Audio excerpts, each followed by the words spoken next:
Hey everyone, welcome back to my channel. और इस video में हम लोग देखेंगे कि एग्जैक्टली पोर्ट बाइंडिंग क्या होता है, पोर्ट बाइंडिंग के क्या यूजेस हैं, हम क्यों पोर्ट बाइंड करते हैं और इसको हम कैसे कर सकते हैं। तो सबसे पहले तो क्वेश्चन ये आता है कि पोर्ट बाइंडिंग एग्जैक्टली क्या होता है। तो in simple terms port binding होता है जब भी हम अपने होस्ट मशीन को कंटेनर डॉकर के कंटेनर से जब मैप करते हैं तो उसको हम पोर्ट बाइंडिंग बोलते हैं। ठीक है, ये कैसे होता है वो तो मैं अभी आपको थोड़ी देर में बताऊंगा ही, बट इसकी मेन चीज़, इसका मेन यूज़ एग्जैक्टली क्या है। तो हम पोर्ट बाइंडिंग हम इसलिए करते हैं, सपोज़ आपकी कोई भी एप्लीकेशन हो जो आपके डॉकर कंटेनर में रन हो रही हो और आप उसको एक्सेस करना चाहते हो, तो उस टाइम पे हमारे पोर्ट बाइंडिंग काम आती है। अगर आपने पोर्ट बाइंडिंग नहीं की होगी तो आपकी कोई भी एप्लीकेशन जो उस कंटेनर डॉकर कंटेनर में रन हो रही होगी, आप उसको एक्सेस ही नहीं कर पाओगे। दैट इज़ द रीज़न हम पोर्ट बाइंडिंग यूज़ करते हैं। तो मैं आपको एक डायग्राम यहाँ पे दिखाना चाहूँगा। अभी आप इस डायग्राम को इतना पूरा मत देखो, अभी आप सिर्फ यहाँ पे राइट साइड में फोकस करो। ठीक है, अभी एज्यूम करो कि ये जो आपका राइट साइड में जो ग्रीन बॉक्स आपको दिख रहा है, this is your server host या मशीन। मतलब कि ये आपकी मशीन है जहाँ पे हमारा डॉकर क्लाइंट, मतलब कि हमारा डॉकर इंस्टॉल है, राइट। अभी आप इसको सोच सकते हो कि ये आपका लोकल डेस्कटॉप बोल सकते हो या आपकी मशीन है भी हो, ठीक है, जिसमें आपने डॉकर क्लाइंट को इंस्टॉल किया हुआ है। ठीक है, अब नॉर्मली आप क्या करते हो, आप सबसे पहले एक कंटेनर बनाओगे जिसके अंदर आपकी एप्लीकेशन रन हो रही है, राइट। अब आपकी लेट्स सपोज आपकी एक वेब एप्लीकेशन है, ठीक है। अब वो वेब एप्लीकेशन आपकी पोर्ट 9000 में रन हो रही है, ठीक है। It is requiring port 9000 to run, ठीक है। मतलब कि अगर आपकी एप्लीकेशन को कोई एक्सेस करना चाहता है तो उसको लोकल होस्ट कोलन 9000 में जाना पड़ेगा, right. In simple terms this is what port 9000 mean. लेकिन अगर आप अभी देखोगे तो ये जो आपकी एप्लीकेशन चल रही है पोर्ट 9000 पे, ये पोर्ट 9000 कंटेनर का यूज़ कर रही है। अभी ये आपके सर्वर या होस्ट या मशीन का भी पोर्ट 9000 यूज़ नहीं कर रही, it is using the containers port 9000, ठीक है। और ये जो कंटेनर है ये अभी कहाँ पे है, ये अभी हमारा डॉकर एनवायरनमेंट के अंदर है, ठीक है। तो आप इसको ऐसे समझो कि हाई लेवल पे आपकी सबसे पहले एक मशीन आती है, ठीक है, उसके अंदर आपका एक और एनवायरनमेंट आता है जो डॉकर का एनवायरनमेंट होता है, और उस डॉकर के एनवायरनमेंट के अंदर आपके कंटेनर्स रन होते हैं और उस कंटेनर के अंदर आपकी एप्लीकेशन रन हो रही है। तो जो आपकी एप्लीकेशन है जिस पोर्ट पे एक्सेसिबल है वो कंटेनर के पोर्ट पे एक्सेसिबल है अभी, राइट। तो जैसा हमने लास्ट वीडियो में देखा था, जब भी हम एक्सपोज इंस्ट्रक्शन का यूज़ करते हैं इन अ डॉकर इमेज, तो उस एक्सपोज से हम कंटेनर को बताते हैं कि भाई कौन से पोर्ट पे मेरी एप्लीकेशन इस कंटेनर पे रन होगी, ठीक है। तो लास्ट वीडियो में तो हमने इंजन का एग्जांपल लिया था और उसमें हमने एक्सपोज 80 किया था।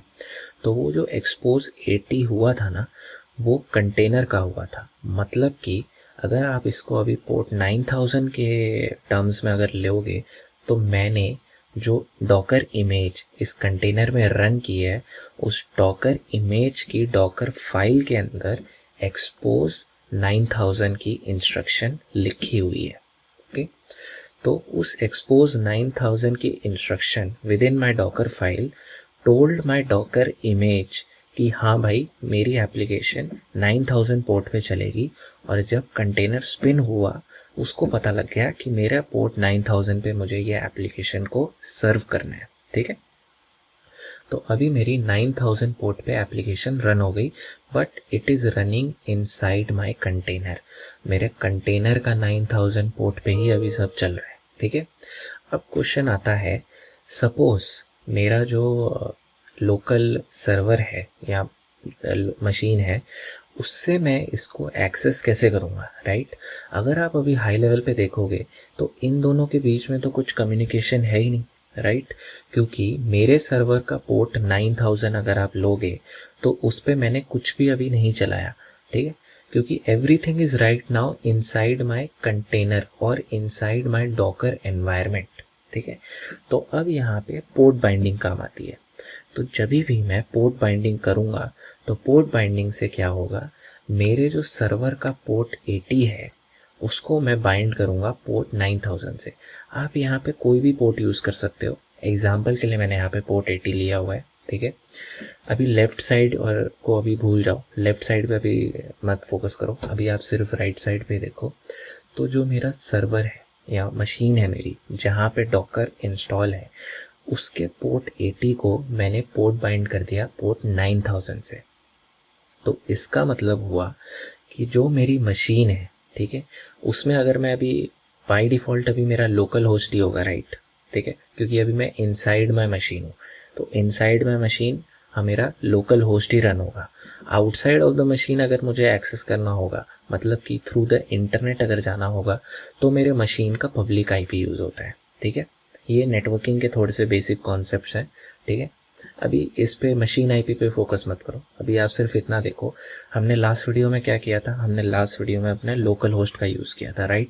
तो अभी भी जब मैं अपने ही सर्वर में हूँ और वहीं पे अगर मैं कोई एप्लीकेशन को यूज़ करना चाहता हूँ तो मैं अपने लोकल होस्ट के पोर्ट 80 पे जाऊँगा, ठीक है, विच इज़ http://localhost:/port 80, ठीक है।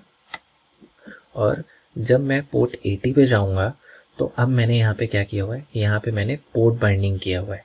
इसकी वजह से क्या होगा, जो पोर्ट 80 पे जितना भी ट्रैफिक आ रहा है, जितना जो लोग भी एक्सेस करना चाहते हैं, वो उसको राउट करके port 9000 of my Docker container वहाँ पे उसको रीडायरेक्ट कर देगा। अब इससे क्या होगा, इस पोर्ट बाइंडिंग की वजह से एक कम्युनिकेशन एस्टैब्लिश हो गई दो पोर्ट के बीच में, which is port 80 and port 9000। तो अब पोर्ट 80 पे जो भी एक्सेस करने का ट्राई करेगा वो रीडायरेक्ट हो जाएगा port 9000 of my Docker container. तो एक कम्युनिकेशन यहाँ पे इस्टेब्लिश हो गई। अगर मैं पोर्ट बाइंडिंग नहीं करता तो मैं कभी भी इस पोर्ट 9000 को एक्सेस ही नहीं कर पाता, ठीक है। तो अब क्वेश्चन आता है कि हम पोर्ट बाइंडिंग कैसे करते हैं। पोर्ट बाइंडिंग करने के लिए सबसे पहली चीज़ होती है कि आपकी जो भी डॉकर इमेज है जो आप रन कर रहे हो, राइट, उस डॉकर इमेज में एक एक्सपोज करके इंस्ट्रक्शन होता है, वो होना ही चाहिए, ठीक है। तो सबसे पहली चीज़ आती है, आप एक्सपोज करते हो उस पोर्ट को, ठीक है, ताकि आपके कंटेनर को पता हो कि कौन से पोर्ट पे मेरी एप्लीकेशन रन होगी। This is part 1। Second part is port binding. मतलब कि अब जब भी आप अपनी इमेज को, डॉकर इमेज को रन करते हो तो एक कंटेनर बनता है, राइट। आप करते हो Docker run and your image name in simple terms. लेकिन उस टाइम पे, उस कमांड के टाइम पे आपको -p का फ्लैग यूज़ करके पोर्ट बाइंडिंग करवानी होती है। तो उसका जो सिंटैक्स होता है वो होता है Docker run -p host port. Host port मतलब कि मेरा अभी के लिए क्या हो गया, मेरा लोकल सर्वर हो गया, ठीक है, या मेरी मशीन हो गई। और कंटेनर पोर्ट मतलब कि कंटेनर के कौन से पोर्ट पे एप्लीकेशन रन हो रही है और उसके आगे इमेज नेम। तो -p फ्लैग का यूज़ करके हम पोर्ट बाइंडिंग करवा सकते हैं। तो अगर आप इस सिनेरियो को अभी देखोगे तो इसके हिसाब से हमने क्या किया, डॉकर रन -p पोर्ट 80 मतलब कि मेरे मशीन का पोर्ट 80 को मैंने बाइंड किया पोर्ट 9000 जो मेरे कंटेनर का पोर्ट है, ठीक है। और कंटेनर को कैसे पता लगा 9000 पोर्ट पे चलाना है, क्योंकि मेरी डॉकर इमेज में एक्सपोज 9000 वाला इंस्ट्रक्शन प्रेजेंट होगा, ठीक है। क्योंकि डॉकर इमेज ने ही कंटेनर को बताया कि कौन से पोर्ट पे मेरी एप्लीकेशन रन होनी चाहिए, ठीक है। तो इसीलिए पोर्ट बाइंडिंग की वजह से अब इन दोनों के बीच में कम्युनिकेशन है, जिसकी वजह से जब भी मैं पोर्ट 80 पे जाऊंगा तो वो मुझे रीडायरेक्ट कर देगा पोर्ट 9000 में, ठीक है। अब इसको आप थोड़ा सा ब्रॉडर पिक्चर में देखते हैं, ठीक है। अब सबसे पहले तो जो आपका लोकल सर्वर था अभी उसको भूल जाओ, अभी इसको एज्यूम करो that this is your production server. Production server का हमेशा एक पब्लिक आईपी होगा, ठीक है। अगर ये पब्लिक सबनेट में है तो, अगर ये प्राइवेट सबनेट में है तो इसका एक प्राइवेट आईपी होगा, बट इसका कोई ना कोई आईपी होगा, ठीक है। पब्लिक सबनेट, प्राइवेट सबनेट क्या होता है, ये सब हम अपने AWS की सीरीज़ में कवर करेंगे, वो भी आएगी थोड़े टाइम बाद। अभी के लिए आप सिर्फ ये देखो कि जब भी आप थ्रू द इंटरनेट आप किसी चीज़ को एक्सेस करते हो ना, तो आप हमेशा उसको आईपी के थ्रू एक्सेस करते हो, ठीक है। तो अभी आप ये अज्यूम करो कि जो आपका सर्वर है, ठीक है, जिसके अंदर आपका डॉकर क्लाइंट चल रहा है और डॉकर के अंदर आपका कंटेनर चल रहा है, तो ये सर्वर का जो आईपी है वो है 172.217.22.14, ठीक है। अभी के लिए इसको सिर्फ एज्यूम कर लो।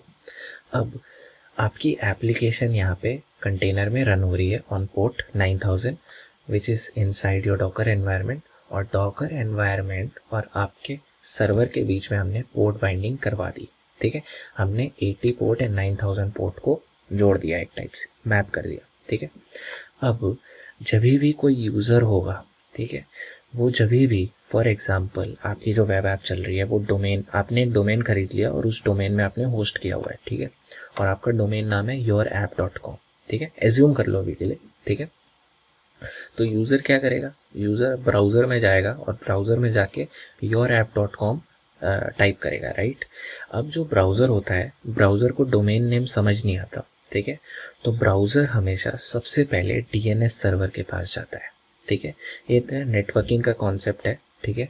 अगर आपको ये स्किप करना हो तो आप कर सकते हो, आप वीडियो आगे बढ़ा सकते हो, लेकिन जिसको ये नहीं पता उसके लिए मैं बता रहा हूँ कि एक डीएनएस सर्वर होता है जिसको हम डोमेन नेम सर्वर बोलते हैं, और ये नेम रेजोल्यूशन के काम आता है।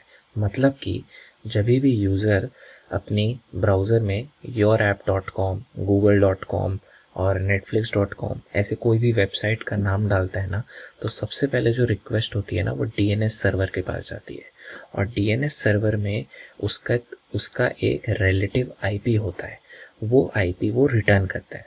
तो अभी के एग्जांपल में अगर आप देखोगे तो यूज़र ने yourapp.com डाला तो डीएनएस सर्वर ने उसको एक आईपी रिटर्न दिया, एक रेस्पॉन्स में ब्राउज़र को एक आईपी दिया।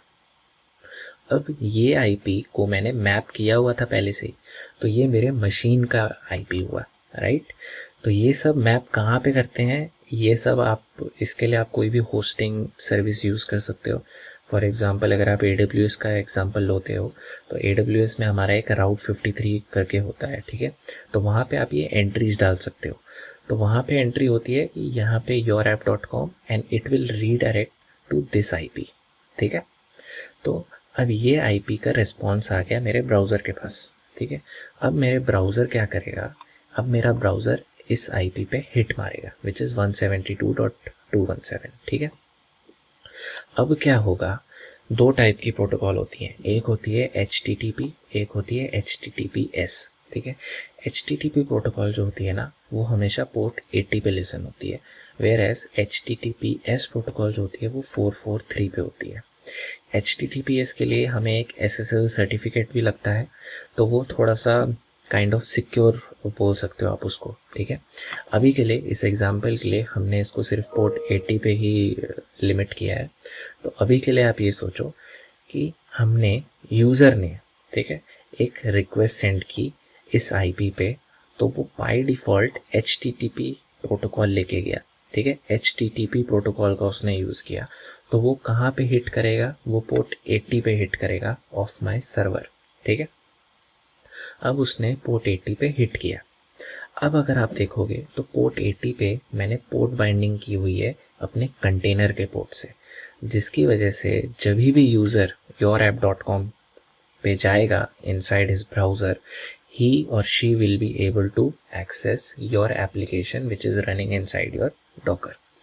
तो पोर्ट बाइंडिंग का ये काम होता है, ठीक है। इन सिंपल टर्म्स, आपने अपना yourapp.com डाला, आपको एक आईपी रिटर्न किया डीएनएस सर्वर ने, ठीक है। ये नेटवर्किंग का कॉन्सेप्ट है। उसके बाद ब्राउज़र ने इस आईपी पे रिक्वेस्ट मारी जो मेरे मशीन का आईपी था, और पोर्ट 80 पे इसलिए गई क्योंकि HTTP प्रोटोकॉल थी। अगर HTTPS प्रोटोकॉल होती तो वो 443 पे जाती, ठीक है। उसके बाद उस पोर्ट पे हमारी पोर्ट बाइंडिंग थी, जिसकी वजह से जो एक्सटर्नल यूज़र है जो थ्रू द इंटरनेट आ रहा है, वो भी आपकी एप्लीकेशन, वो भी आपके वेब पेज को एक्सेस कर पाएगा। तो in short this is what a port binding is.